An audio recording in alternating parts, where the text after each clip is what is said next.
Vocês mais o vídeo. Legal. Véi, hoje eu vou ensinar pra vocês como fazer uma fogueira. Esse é o meu primeiro vídeo aqui do canal, pois eu sou carinha do grau, né? Então, galera, nesse vídeo de hoje eu vou... no meu primeiro vídeo eu vou ensinar como fazer uma fogueira muito massa, que eu acho muito legal ela. Ok, eu já fiz um cenário ali e agora eu vou fazer outro aqui. Que eu fiz outro. Os primeiros itens vocês vão precisar de uma tocha. É muito pequeno esse vídeo que eu acho. E deu bug ali de novo. Não sei porque tá toda hora dando bug e eu nem preciso sair. Pronto, já foi. Só pegar a tocha. Deixa eu... Aqui, pronto. Aqui. Já tô no cheat. Vocês vão fazer assim, ó. Na hora que vocês estiverem fazendo assim, sua fogueira vai ganhar forma.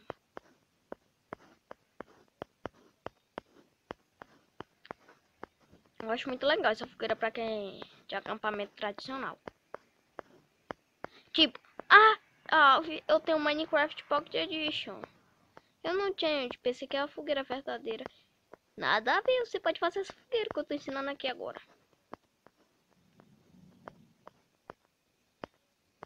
Porcaria.